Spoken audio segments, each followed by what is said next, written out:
Oh, okay, but with Christian stuff. So, But it's mixed with this weird Christian folklore.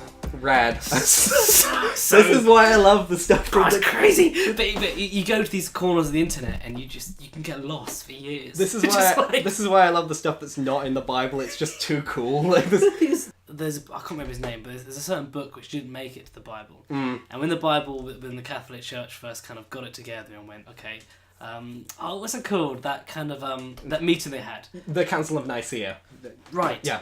That was one of the books that didn't make it. Yeah. And this book was just mental. Okay, it was like a spaceship came down and stuff, and genetically engineering, and it was crazy. Obviously, they didn't say it in as modern terms. But that's what they're alluding to. It's just madness, but I mean, this is the one thing I miss about I wish we had on our side because lefty sides we don't really have the religious stuff to draw from for our insane aspirational ideas that in there. Yeah, but I mean it's just fringe stuff, it's funny. That's the shame. That's the problem. It's funny just to go. I wish Christianity was that crazy. Yeah, I mean it's just mental. Hello everybody, this is James B. James. We just opened this up by banter. We did it. We did a banter thing. Got a little bit of banter in there. We got a little bit in there. We started off with an irrelevant thing. You're getting properly sourced. We're getting into it. Yep. To bring the mood down immediately, we're talking about violence. We're talking about lefty-righty violence and all of that stuff. To be specific, we're talking about which is more violent or which is likely to cause more violence in the future, the left or the right, modern terms. This should be fun. This should be a good one. Do you want me to kick off with this one, or do you want to start? Yeah, you go ahead. Okay, sure. So, my view of it is obviously I'm going to defend the left and under the assumption that we are less violent. You seemed quite confident when I pitched this idea that you would be like the victor coming out of this with all the evidence and everything. I'm fascinated to learn how you think that, because I've not seen like an active violent force on the left that there is with the right. So You're kidding me. This is. Are you joking? No, I'm not. I'm not. Okay. The very first thing we need to establish here is whether you're talking about 2017 or whether you're talking about the 20th century and beyond. Sure. Because the very notions of left wing and right wing became truly solidified throughout the 20th century. Really. Yeah. In the 19th and 18th and 17th, it was getting there. But this idea. These are very modern political ideas, definitely. So what do you mean exactly?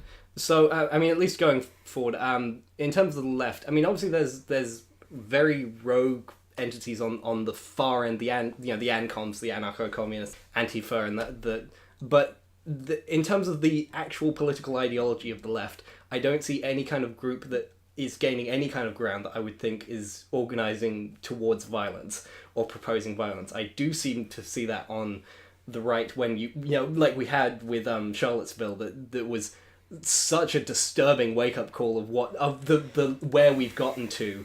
And maybe it is a fringe group, but the fact that happened is a very distressing thing. Like, a guy, drove his car into left-wing protesters. Like, that's where we are now, and that is something that we may have to deal with going forward with, Donald Trump having stoked the idea of... there is no left-wing guy saying, oh, if you punch a protester, I'll pay for your legal fees. Like, that's the kind of thing that we're dealing with on the right. Whereas with the left, it's even with Antifa, it seems almost entirely reactionary to that violence that is coming our way. So, yeah, do you want to respond to that? Yeah, of course. So with the whole Donald Trump thing, there's certain parts of Donald Trump's run and presidency which I think, okay, valid points here, valid points there, and there's certain parts of it, especially in a professional political sense, I think are total no-nos. Like saying, I'll pay you legal fees if you punch this person. All Mexicans are rapists. Yeah. These things. Of course, I'm not for that. I think, though, if you're talking about political violence on the left and the right, you have to look at the difference in how it's done. On the right, you get a lot of lone nutters. I mean, it seems like an epidemic. Yeah, like Dylan Roof and Anders Breivik. Like, the left has no equivalent to that. I mean, you can argue obviously for organised violence, but in terms we there is no left wing Timothy McVeigh. There is it seems like, and it does seem to be a pattern or a stereotype at least of the teenage to middle age white Christian or atheist male right-wing conservative with mental issues. I'm not going to lay that at the feet of your ideology. There is this disparity in how they're portrayed, because when it is a white guy, the media is quite happy or generally willing to accept the idea. Like, the notion is brought up, he had some mental illnesses, right? Whereas it's never an allowance given to Muslim terrorists. I would give it, I would say that... so would I. I would say that, laying the idea of terrorist violence at the feet of Islam, I think it's a much bigger issue is mental illness and stress and personal troubles. Yeah, I think mental illness contributes to it. I think when it comes to the right-wing extremists, there's a lot of really disgusting violence that's been committed over especially last 3 or 4 years. It seems to have spiked. The difference is, I think the left are more of a herd mentality. And so they're more likely to riot than the right are. They're more likely to congregate en masse, and shout slogans, and physically dominate and intimidate people. And that's the difference. And the reason why that's the case is because left-wing philosophy is based in the people, right? It's the people standing up, the people sticking it to the man, right?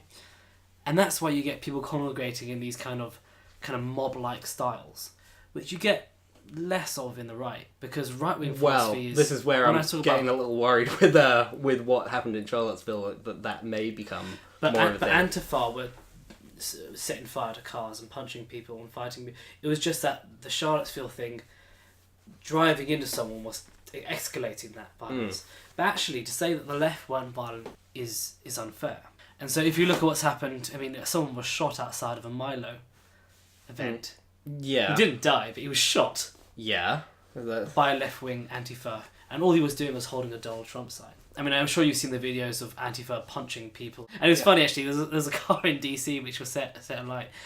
And it was actually a Muslim immigrant that set the fire alight, but they thought it was some big corporation, Yeah. And he came out and said, "What the hell are you guys doing?" You can find it on the internet. Yeah. So the issue is that we get a lot of lone nutters on the right, but as per left-wing philosophy and the history of left-wing violence, it's a herd mentality. Well, I mean, I won't lay Anders Breivik at the feet of your ideology, so at the same rate, I wouldn't lay Antifa as it being integral to our idea. Like, they are anarcho-communists. They're beyond the pale. I wouldn't really, I wouldn't even really consider them a political organisation. They are literally just, we want to throw rocks through windows and we want to start shit. Like, the Antifa and they're quite small and fringe, like, in terms of the events that they've gone to. And yeah, they make things worse, because even if they were just defending through violence, they'd still be quite hard to support. When you allow violence in that sense, that it just makes things, the whole discourse, so much worse. So yeah, no one's defending either side's violence as being good. So I don't think that's what you're doing. I don't see many reasonable people on the right, and when I mean reason, I mean moderate right wing. I would say I'm pretty moderate for right wing. I do find people on the moderate left. I mean, I spent the last year in London. Everyone, when they found out this kind of Charlottesville stuff, was defending the left wing protesters, who are actually Antifa. And there's almost as if this is kind of like understanding, especially in Europe, that there's the extreme right in America and they're evil, and the moderate right are saying, yeah, fuck them. But the moderate left in Europe, especially in the UK, don't understand the distinction that you just made there. That Antifa and these right-wing crazy nutcases are on the same ideological level when it comes to extremism and violence. Yeah. Well, I mean, when I say that the right wing is more violent, case in point, the whole thing of Donald Trump saying he'll, pay for the legal fees. And like he said in that same speech, back in the day, we were allowed to beat up protesters and they'd go home in a stretcher. After he became president... that was messed up. Yeah. Of course that was messed up. After he became president, there was a surge in right-wing attacks on minorities and left-leaning people. Like, that's what happened. That has been increasing since this surge on the right has been happening. It's this surge of nationalism that seems to happen. It's true. And it's... They're not Anders Breivik, sure, but the right-wing ideologies tend to be based on supporting the in-group and categorizing an out-group, and within that there is dog whistles and implicit politics towards pushing the out-group out that leads to that sort of violence. So with Mexican immigrants, with Muslims, they, since 9/11, Muslims have been targeted significantly by right-wing groups, and that violence has swarmed on them. With the left, the violence in terms of protests is troubling, but it is. This is where I get myself into trouble. It's in response to something. The trouble you'll get onto this podcast is minimal compared to sure. I'll probably get onto sure. No, we're both treading on some bad waters. But the left, people on the left, I should say, who kick up shit or defend themselves in protest, they're against something. Like Milo's, their point is that Milo is preaching hate, or whoever else is coming is preaching hate and sectarianism and violence and pushing towards violence against minorities, and they're against that. So there's a threat against them, they attack back, whereas with the right it seems more against just minorities for being out groups. That's where I say that there's more a push towards unjustified violence, because there's humans are violent. It's just a matter of discerning who has not a right to be violent, but is a little more justified in doing so. Okay. So what you're saying to me is the political establishment is advocating violence. And I think when it comes to Trump, I think there's a certain amount of validity there. You got a point there. I think when you're saying, when it comes to the reactionary aspect to that, I don't think that's a fair assessment of what's going on here. And I think there's actually an overall political environment here where both think they're reactionaries. So the right, if you want to call it the right, okay, I put in quote marks there because it's a very kind of general phrase. Yeah. But if you're looking at the people who voted for Trump, if you're looking at the people who voted Brexit on some level, a lot of these people felt that their communities were being infringed upon. They felt that their culture was being changed irreversibly and unrecognisably. And this is why they're saying, well, I'm reacting by voting for Trump, for example. So when you come into reactionary violence, I think the left are actually reacting to the political reactions of the right in recent years. But when it comes to the actual ideologies of violence, you're talking about in-group and out-group. And the reason why the right believes in certain out-groups, that there should be a distinction between the in-group and the out-group, is not because, boo-hoo, I just don't like minorities, or boo-hoo, I don't like people who look different to me, or whatever. Although I'm sure that exists. What I'm saying is actually, it goes back to what I said about Islam and the difference in culture and the difference in approaching social issues. And this is where people think, well, actually, this is changing. What's going on? My culture is disappearing in front of my eyes. And this is why people voted for these movements, and they voted for it in secret because not everyone can feel they can come out and say it from the fear of being branded a racist. Now that this has happened, and the genie's out of the box, and people can discuss these things, perhaps slightly to a greater extent, I think it's done wonders for our democracy. I think there's a lot of issues in America when it comes to violence between the left and the right, especially in Britain. I think actually that people can discuss these things more, and like you and me are doing here, I probably couldn't say this 10 years ago. You'd lose some friends at least. Yeah. Blacklisted. Yeah, I mean, if someone doesn't want to be my friend because they don't agree with my political viewpoints, then they're not really a friend, are they? Sure, yeah. And I think as you get older, your friendship groups get more sort of precious to you, and you want to hold on to people that you think of true value. Everyone creates their bubbles, but yeah. Going to the point of what you're saying about in groups and out groups, the reason that I say that the left is a bit more justified in fighting against Milo or the government, whatever it is. Generally speaking, the left, when there's violence on the left, even in revolutions though, it gets a bit sketchy there. In that sense, they are fighting against the people in power. It's punching upwards. It's punching up against people who are in control or have some degree of privilege within the system. When it comes to people on the right, the complaint, at least from the left, is that when you attack people who are minorities or immigrants, or even even if they've done something wrong or you don't like them, it's punching down. It's punching against people who are disadvantaged, who aren't really the cause of the problem. I could understand people on the right being angry towards the government. The immigrant themselves is just looking out for themselves like anyone else. And, totally. And people on the right who attack immigrants or who attack the left, they're not really solving the issue, whereas people on the left who, even where I disagree with the methods, going after Milo or his group with violence, shooting a random person with a protesting sign. No, like when they're going against Milo and like at least when they're looking for him to be deplatformed, people consider that a form of violence in a sense. That is violence. Yeah. That's threat of intimidation. This is censorship. This will be an interesting debate Typical to get into. of the left. Sure. This will be an interesting point to get into. But when they deplatform Milo, or in that sense, attack him through other methods, they're doing it against a person who is trying to spread hatred and is the problem in that sense. So it's a bit more morally justifiable than what the right does.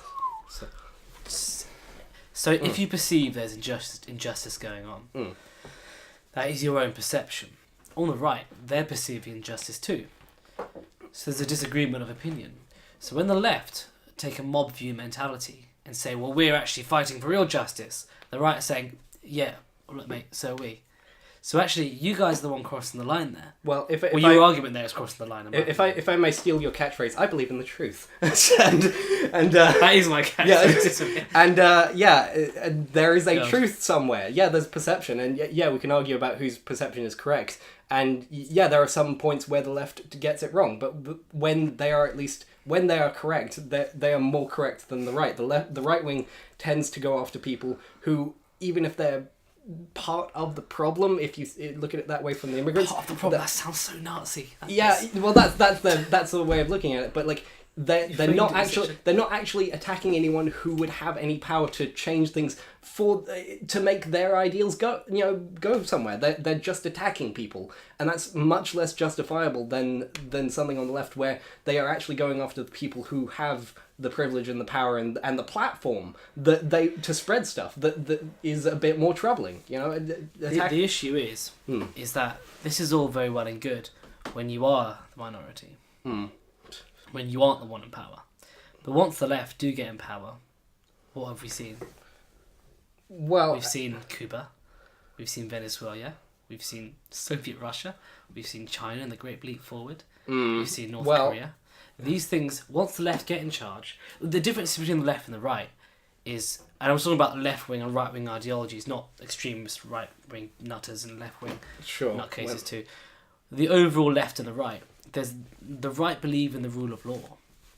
The left are more utilitarian in their approach. I mean, this is true. If you're going to lob Mao and Castro at me, I can lob Hitler at your side, I think. And if you're going to say rule of law, like, it's an authoritarian rule of law on its own side. I'm just like... Just to get to my point there. Sure. If you look at right-wing ideology, which is actually... If you look at the core of what right-wing means, it means libertarian. It means there is a government which says, okay, this is the rule of law. You have a democracy which decides what the rule of law is going to be. And the government decides what happens in terms of courts and judiciary, okay? Other than that, everyone else has the freedom to follow their will, okay? There's basic human rights, and you can't infringe upon them. The left-wing ideology, Marxism, okay, the actual philosophical underpinnings behind it, underneath it, says it's about the ends, not the means. We want a socialist state, or we want to create the conditions for pure communism, okay? And if 4 million people have to die because of it, that's okay, because human rights are less important than achieving a socialist state. So there's a difference in the way that the left and the right actually view people. I mean, I believe the individual is the biggest, is the largest minority, right? The left don't think like that. They think in terms of majorities. So it's a very different way of looking. That's why I'm saying there's a herd mentality to the left, because actually, philosophically, that's what Marx wanted. Well, I think you're looking at the different side of the spectrum, because obviously there's left to right, but there's also authoritarian to libertarian. There is such a thing as the libertarian left. Like there's an authoritarian left, and that's generally what confused. That's ideology, though, isn't it? Confused group. Well, you look at Scandinavia, you look at Sweden. They are a democracy. Social democracies work. There are plenty of countries that prove that happens, and you with the correct conditions, correct economic conditions. Small societies with huge population, with huge resources. Not the point. The point is that they exist, that they function, and any society needs contributing factors to help it survive. Obviously. On terms of authoritarian left regimes that get brought up as as, oh well, look at that, lefties, you got to answer for that. I hate to break Godwin's law a couple of times, but yeah, Hitler and many other authoritarian right-wing conservative regimes, they exist, and any regime that seeks to impose from above entire prescriptions without pragmatic logic to explain why these rules work is just going to be awful. Any rule that has to be passed, or as a rule for everyone to follow, has to have a logic. A pragmatic reason that isn't just ideology, that isn't just personality. It has to be. Yeah. This is good for society because this. And I think that the core disagreement here is not authoritarian versus liberalism. It's, of course, you agree that the rule of law should exist. You're not a complete libertarian where it's like, no, just fuck the whole system. Let everyone. Exactly. Yeah, exactly. So you agree that the rule of law should exist. The left is on that same train. They just say these things should also be, at the very least, social customs that we shame people for, or these should be law to protect people who are otherwise being hurt. So it's just a matter of the rule of law. It's not, and you just disagree with the logic of it. It's not that they want to impose it all from the top. It's just that they say, we say that there is a logic to that you're just not understanding here. It's not. See, I would say, okay, so you got authoritarian, especially South America. Like Pinochet, he was a right wing guy. Okay. Yeah. Violence against anyone who disagrees with you is really what it was. Same with Hitler, although Hitler had that very extreme Nazi out-group, in-group thing you talked about to a ridiculous extreme. If you're looking at people like Mao, Mao said, okay, I mean, by the way, 45 million people died in the Great Leap Forward. 4 years, 45 million people. I mean, it seems insignificant because there's almost 1 billion people in China. But really, I can't even fathom 45 million people. Yeah, but it's not fun to think of. I mean, well, just to make the point is there's a difference between saying there's authoritarian regimes like Stalin or Hitler or whatever, but when you actually get to a regime where they say, well, no, this is justified because we will go from the feudal system of China to a socialist system where it's post-capitalist. And if you want to look at Marx's historical materialism, they need that capitalist thing in between, but obviously, Mao didn't believe in that. He had a kind of a this is why a lot of people say Marx would not support people who call themselves Marxist or communist, because they do not actually follow what Marx wanted capitalism first. Yeah, no, he was... So it's possibly to be a Marxist capitalist or conservative. No, this is why strangely. This is why I say I'm a libertarian Marxist. That's what... Well, I mean, I think Marx had a lot of good things to say about how these things will evolve. But if you look at what he said about the means justify the ends, Mao took that way into account. He said, okay, well, 45 million people dying to achieve the Great Leap Forward, but actually China is now a superpower, or emerging power. Number 2 in the world, I'd say they've emerged, but... Well, I mean, I'm talking about in the communist days. Yeah, sure. Of course, China's still technically communist, but, state potatoes. State capitalism, but state whatever. Mercantilism. So, that's a distinction there, surely. Because it's like saying, okay, well, the individual doesn't really matter. And that's the issue I have with the modern day left. They're kind of moving into these kind of areas where they're thinking like groups. And it's interesting actually that you say there's an in-group, out-group mentality in the right wing.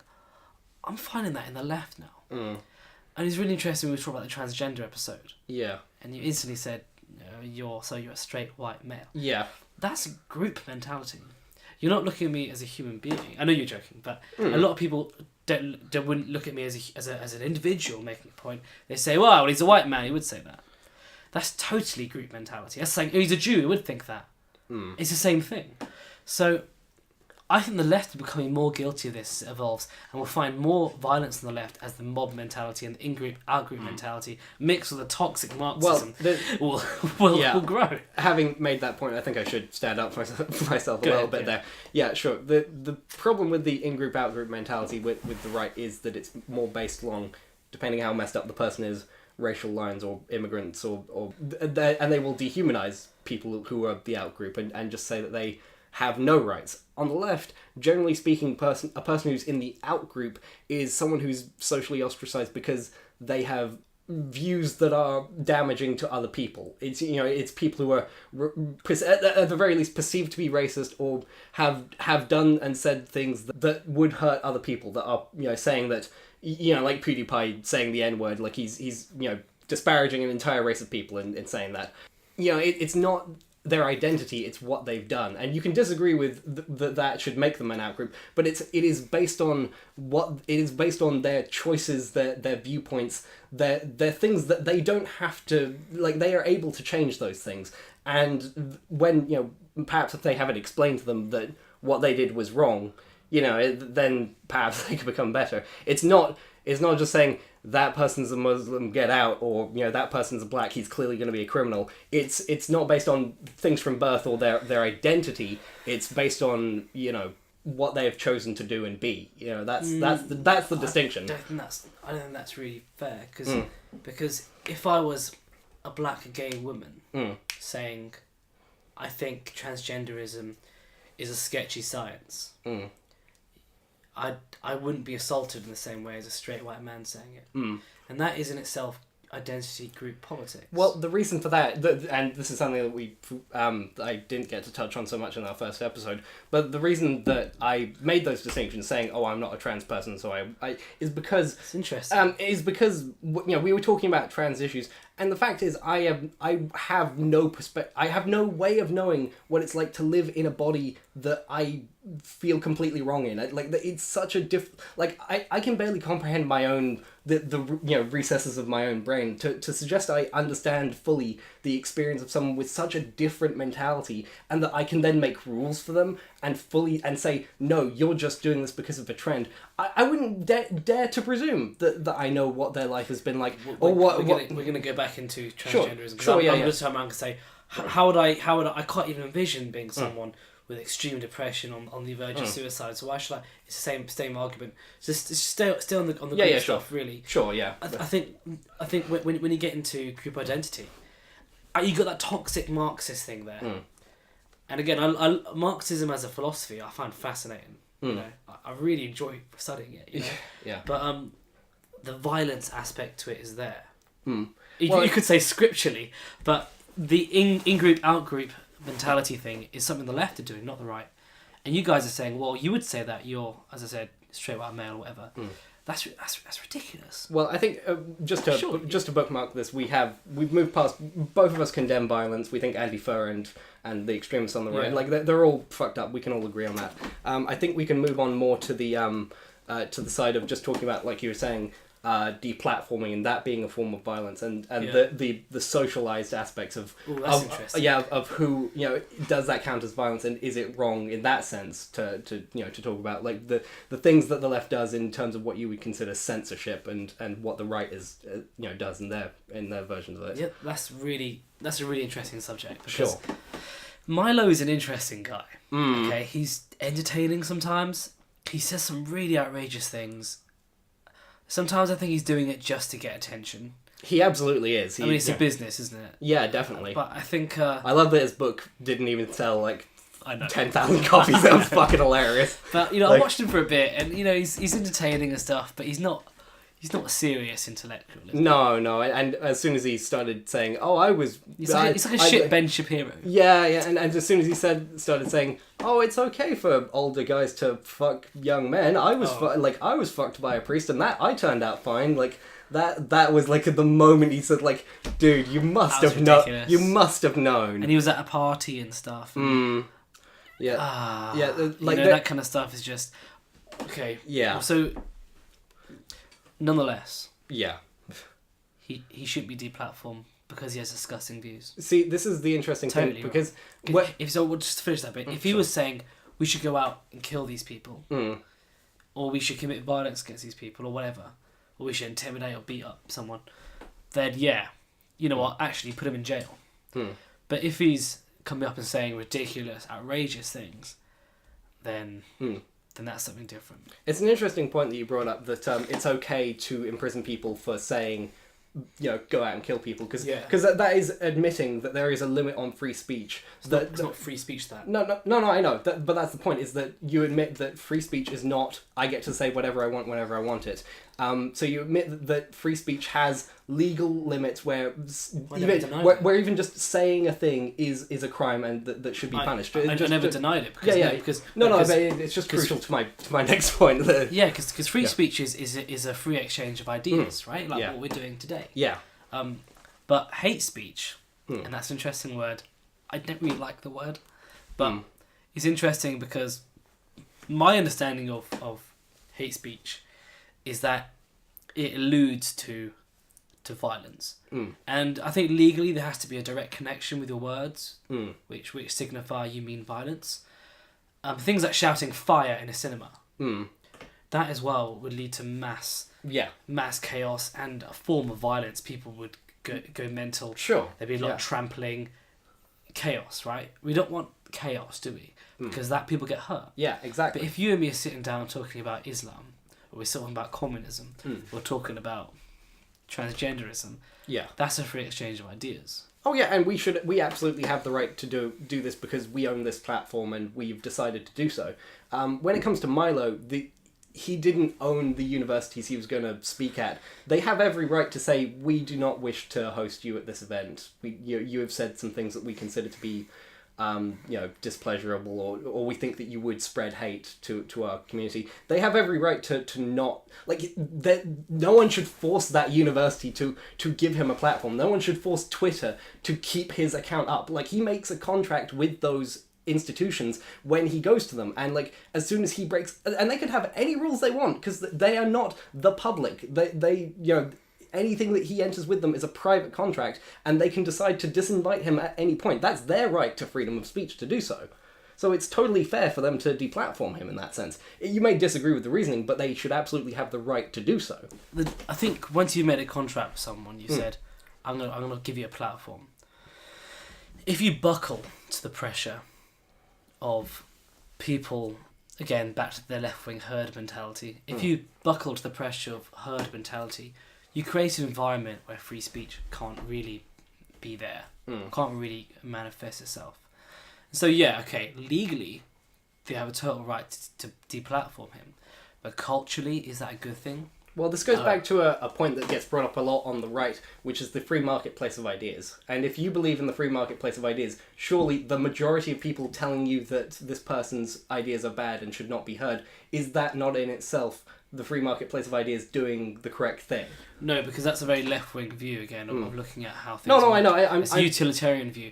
A free marketplace of ideas is, even if 99% of people disagree with you, and you're the 1%, you should still be able to stand up and disagree with everyone else without fear of being deplatformed or violence. That's a free marketplace of ideas. Yeah, so the point is that I was actually aiming for the free marketplace of ideas doesn't work really that well. Sometimes bad ideas can absolutely spread like wildfire, and you would believe that the left-wing ideas right now are bad, yet they hold sway to certain extents. Yeah. So my point there is, Milo's ideas, even though they can be repugnant, can spread if given a platform, and it is absolutely within the university's right to say, okay, that's an idea that is disturbing, fascist, and wrong, and if we just give it a platform, it could spread to susceptible people.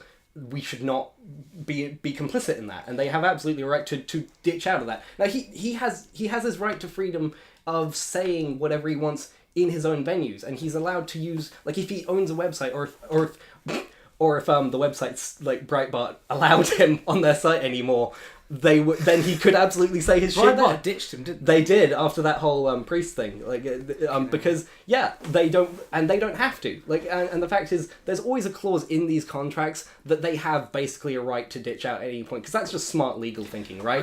Okay, and they've practiced that. That's totally fine. Again, legally, you can deplatform someone if it's your institution. Yeah. But universities aren't our podcast. Universities aren't a company. Universities are essential to the advancement of thinking, aren't they? And so, let's just ditch the whole anecdotal evidence. We give it out. We know we're doing it. When I was at uni, I had to write left-wing essays because I started off doing it more on the right, and I get thirds, which for the Yanks out there, that's bad. Yeah. As soon as I ditched that second year, because the first year actually doesn't count, you just have to pass your first year. you actually graded on the second and third year. I changed it to all left-wing stuff. I mean, my thesis was on Marxist theory of history. Yeah. So I was completely... If you were my university professor, you thought I was a raving, rampant leftist. There is a left-wing bend to academia. Well, I would think that's because they're right. But it's also because they haven't had real-world experience. No, I'll admit that the universities, absolutely, there's a left-wing. Whether they're right or not, yeah. I mean, I remember college, not so much uni, but college definitely. Like, in English language class, one of the first modules that we did was feminism in English language. And yeah, that's a very left-wing type thing. So, yeah, it's... on that point, I had a guy who said to me, "Oh, what are you taking for third year?" I was like... Middle East politics, Islamic terrorism was one of my modules, and something else. And he says, "You're not taking feminism." I said, "Nah." He's like, "You're not interested." So you're telling me that you're not interested in feminism when you're not interested in the emancipation of half of our human species? Yeah. I was like, yeah, okay, cool. Let's just move on, shall we? Obviously, I think that they've come to those conclusions because.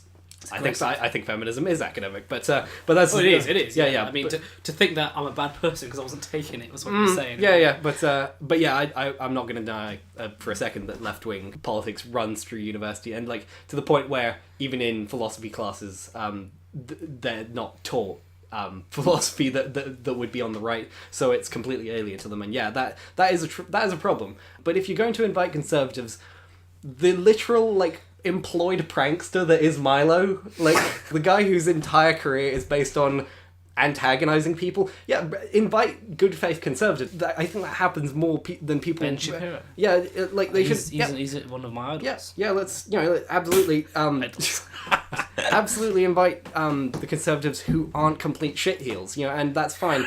But when it comes to people like Milo, people like Alex Jones,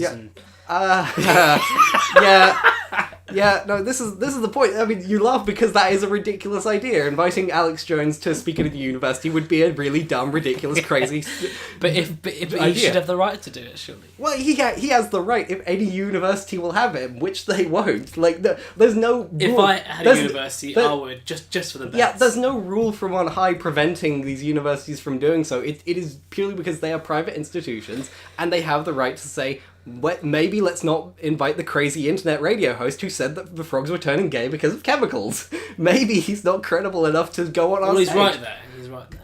No, he wasn't. No, he wasn't. But yeah, universities, apps, and Twitter, and all these private institutions, they have the right to do so. And I think this is where it gets into a different argument as to whether it's a good idea or not. Maybe not, but the question is, okay, we've acknowledged it's legal and it's right for them to do so, and we've acknowledged it's a bad idea. We live in a society where they have the right to do that. We have to allow institutions as well as people to make bad decisions. Legally, so at that point, the question is, well, what are we arguing about then? Well, because the left is saying this is a good thing. And that we're standing up for the people and power to the people, and we'll stand up and shout over someone trying to debate. It's like, well, okay, you might decide Milo's not great. I might agree with you. But you might not like Ben Shapiro. Sure. Yes. You might say the same thing about him. So who's the mediator who says who's right and who's wrong here? If we invite someone onto our show, which hopefully we get to do at some point, we get to decide that, like I said, because we control this, this method of production. Obviously we're through SoundCloud and everything, but there's I don't expect SoundCloud to say you can't have someone on your show, or if they did, that would be, they'd be within their right because they can delete any track they want. But see, I agree. Yeah. However, people like YouTube, SoundCloud, Facebook, Twitter, they're so powerful now that actually they are the version of the printing press now. So in the 1900s, you had the freedom of speech to go to a press and say, this is what's happening. Okay, there's been rampant government corruption. I want to report it. I want it out there. Now, if Twitter has its hand in the government and Twitter is more powerful than all the printing presses combined, they could say, "Oh, whoa, no thanks. No, we're not going to print this. We're not going to let you put this out there." Okay, and that's when you get into sticky situations where you get these massive monopolies in a modern day who then dictate the culture, and so then our democracy and free speech is compromised. Well, I think that this is one of the features of the internet age where we all use the internet so much where people seem to think that the internet is the place where any speech occurs. These people still have the right to speak within their own communities. They can community organize. They can literally write down whatever they like. The freedom of speech was created at a time when, yeah, literally writing something down like "fuck the king" would literally get you killed, and the freedom of speech was built to protect that.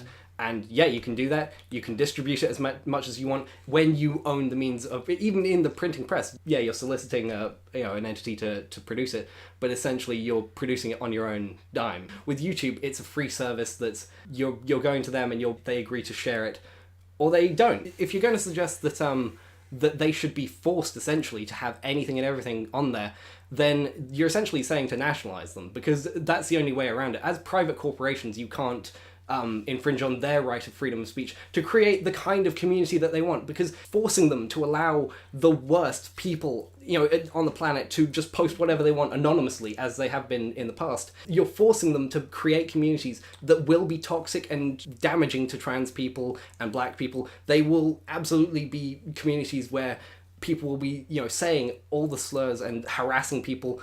That's what you have to allow if you say that all speech on YouTube and Twitter and everything must be protected as if it's coming out of someone's mouth. Like that's the level that you have to be talking for sure. on. I mean, I think as a private, again, legally as a private corporation, you decide what goes on, what goes off. So Twitter legally should be allowed to say to Milo, I'm banning you from here. And to be honest, what you do with the Leslie Jones, that was so dishonourable. Yeah, that was just so. Yeah, as you said, repugnant. Really. Yeah, it is. You know, that was when I started to think, "Yeah, this guy isn't so nice." Exactly. Yeah. But I'm just concerned for the future when these big conglomerates control our speech, and as a left wing person, you're trusting the capitalists with our freedom of speech. Well, I mean, I'm kind of taking a free market argument to it. Is if you don't like it, find somewhere else. And do you believe that? Because as quote unquote right wing as I am, there's certain functions in society which profit doesn't fulfill. Freedom of speech and human rights is one of them. The two of them. Again, you absolutely have the right to say and write down and distribute anything you want on your own back. And if practically that's not really viable in modern age. Well, too bad. You don't get to have the biggest stage in the world. Twitter is a stage, and it doesn't have to be open to literally everyone in the world. When you allow... Yeah. I'll contest you there. Yeah. Set up a scenario now. So the United States government basically wants to influence the majority of the population. And Twitter, or let's just call it Free Speech Corp. Sure. Limited. Is the main digital platform for that. The US government goes to the corporation and says, "Hey, look, I'll give you a massive tax break if we tell you who can and can't speak on your free speech incorporated platform." They say, "Yeah.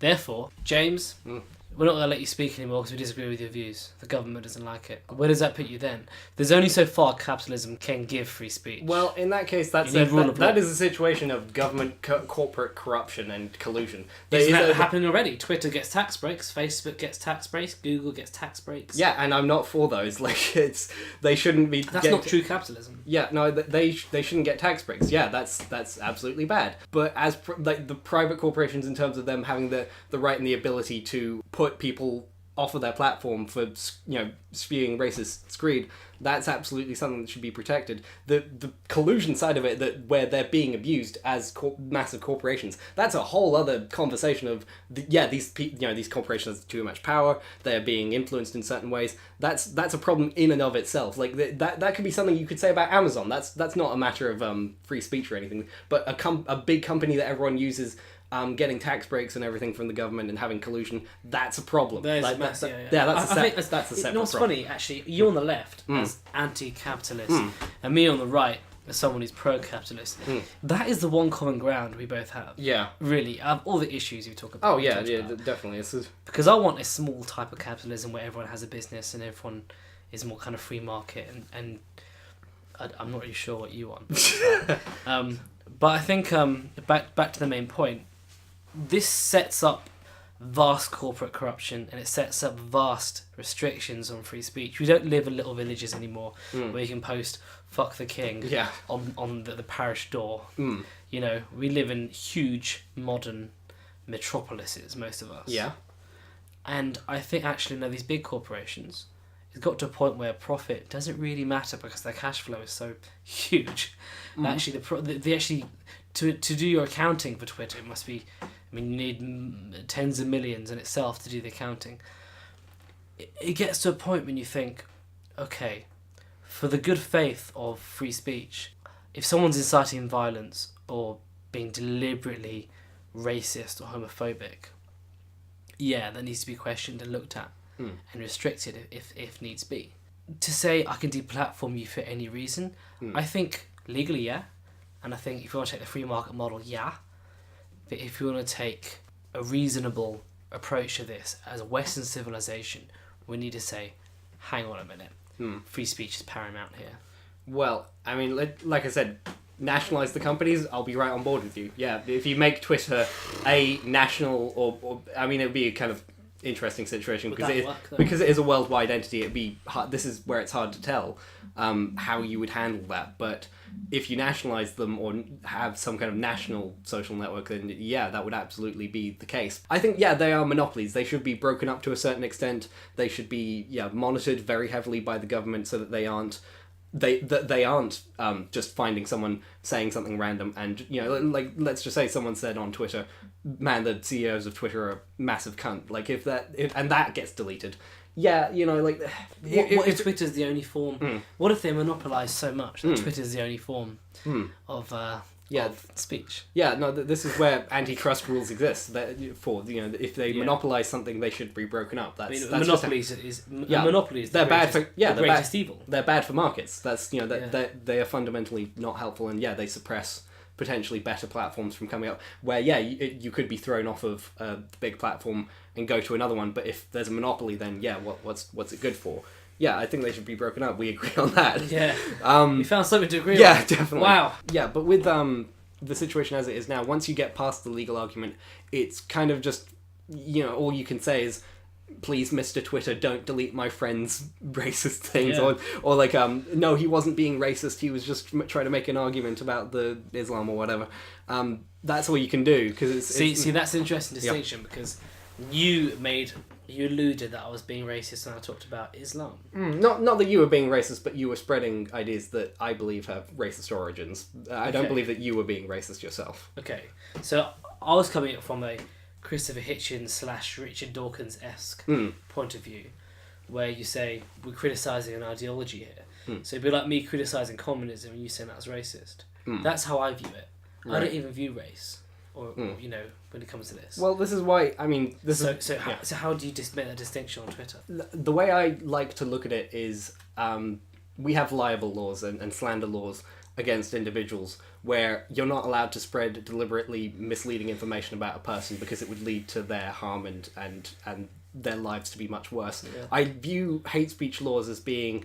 in their best case scenario, being like that for minorities. If you're deliberately spreading lies about or false statistics that would create a perception of a minority group that would then lead to violence against them, that's a similar sort of situation where you want to, at the very least, monitor that. If I was Twitter and I saw that and I say that's hate speech, when it's lies, deliberate mischaracterizations, saying that like Holocaust denial, for example, that's a form of hate speech. I think we should not be just hosting on Twitter because it's an idea that it has all these statistics and facts. Well, it's Holocaust.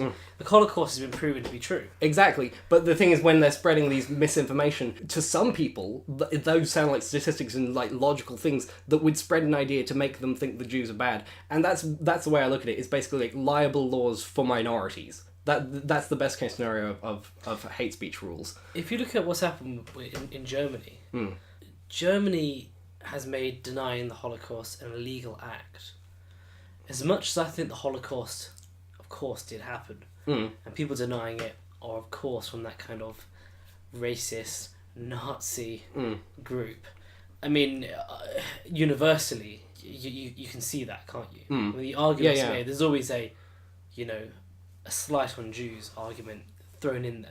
It's never like a exactly. factual response when I get to these arguments. Do I believe they should be locked up for it? Well, I'm not saying about locked know. up. I'm saying about, like, from the perspective of Twitter. Like, this is why I'm saying that they're justified to do it. It's not. Well, I think Twitter are justified for it. Yeah, obviously. Like, this is why I'm saying, like, you know, obviously we agree. People who spread legitimate hatred and preach violence against a certain people, they should be thrown off. But you said that you know, you're worried about Twitter going too far with this. I think as long as they keep to that mindset where hate speech is just spreading deliberate lies or just horrendous ideas like Holocaust denial, as long as they keep to that kind of thing, then yeah, hate speech rules should exist. Like, you know, we can debate about the borders of them, but their existence is not antithetical to free speech in that sense. Yeah, I think it's a more of a relative thing, isn't it? We're Exactly, arguing about where the borders lie, rather than where the borders exist. So there's people who say there's no such thing as hate speech. Those are the kind of people who aren't really approaching this from a real life. Yeah, I don't think that's productive to say something like that. Because to me to say, everyone go murder Lefty James, that's not... Exactly, like that's not free speech. Yeah, that's a misuse of speech. So, a misuse of speech. Yeah. There we go. Yeah, I think on the head there. Yeah, and as long as we look at it from that perspective, I don't think it's unjust violence on the side of the left to deplatform a racist spreading stuff about Holocaust denial or hatred towards black people like that. In that sense, it's... I want to get to a really good point there. Sure. Surely, though, if you can platform these ideas and then contest them, and because you were saying to me earlier in the Islamic debate, you were saying, well, the reason why I want to discuss this with you is to work out where you might be wrong and where you've been misdirected. I don't think I have, but right. But so you're saying I want to contest you. Because then we can work out the truth, okay? And this is why we've started this whole thing, right? So if you don't give people a platform, how can you challenge them? How can you...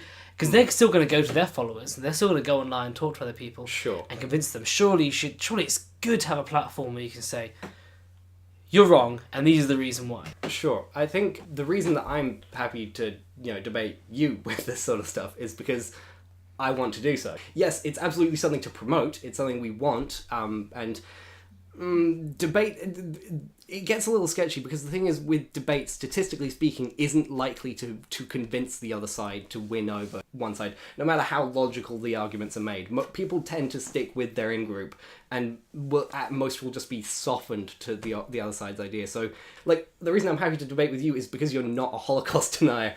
If you were, like, I would be seriously considering, like, oh, maybe he's just too far gone at this point. Like, because I know a Holocaust denier, and I have had debates with him. I've had as have I. I've had a debate with him. And you can find them in the dodgiest pubs in this country. Yeah, I know a Holocaust denier, and he's too far gone. Like, at this point, like, I've tried every logical argument I can think of, and every time he thinks, like, he always responds with, "Oh, that's just part of the conspiracy." It's the point when you can't reason with them. You can't convince them. Yeah, I don't think we should force Twitter to necessarily post that sort of stuff when they don't want to. And if a person has a platform like Dave Rubin or whatever, I don't think he should have to, like, because it's all well and good saying, oh, well, we'll host these people and we'll debunk them. And yeah, a lot of the time it is very easy to... Great. It's very easy to debunk these ideas when they're in view. But are you actually preventing that thing from rising? I don't know if it is. You know, I think we're able to have a debate because we are within an Overton window that's... neither of us is insane. I think there is a certain point at which some ideas are beyond the pale, and you can't really argue them out of it. Like, the media diet that's used to get to that point, Alex Jones and the like. But Alex Jones is clearly a joke. He is to us. To some people, he is very serious. But to him, he's a joke. Yeah. He knows that he's joking. I kind of wish I could agree with you. I think Alex Jones is running a massive business.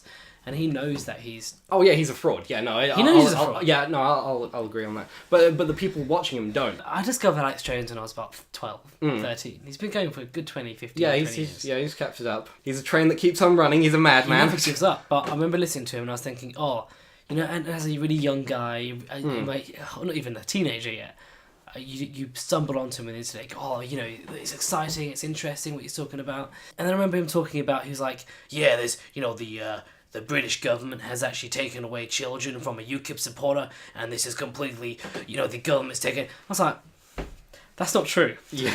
That's a lie. Yeah. You know, a Labour council decided that the UKIP supporting family were racist. They took him away and then made a mistake and gave him back. Right. Yeah. Exactly. That's what happened. Yeah. Exactly. You know, right? it's not the British government. It's not. It's just, it's kind of like he exaggerates everything, doesn't he? Exactly. Yeah. And it's business. Yeah. The thing is, you found that out or knew that. A lot of people wouldn't necessarily, and that's the thing. When someone has had their media diet that is consistently mistruths and mischaracterizations of certain people groups or of just the world, they develop a mentality that can be practically impossible to really penetrate in the space of one debate. And I wish that we could. Someone who, the person I'm talking about, who's a Holocaust denier, who is so far, like, I don't think one debate could change him. And I don't think 20 debates could change him. He would have to come to it on his own, because people tend to, if they're going to change their ideology, it's through a lot of personal self-reflection on their own terms. And if a person on YouTube has a debate show, they don't have to host the craziest people just because they have ideas. You know, that's what I'm saying, is that they certainly shouldn't I be agree forced with that. to. But yeah, it's and I wouldn't appreciate it if someone said to us, "Hey, look, host this person because of free speech." But Right, what's yeah. our show? Yeah, exactly. That's my point. But Yeah. you and me are tiny. You and me aren't massive. Well, for now. Hey. But Okay. yeah, let's hope. I think Let's this has hope been- eventually we get to have that dilemma. Like, I think this has been probably one of our more chill discussions. I would say, yeah, which has been nice. Although I did miss the fire. yeah. Must say. Maybe get that back next time. But Cool. yeah, Shake hands as usual. as always. Yeah, Great. good man. And Good one. yeah, thank you for listening, everybody. Yeah, thanks guys.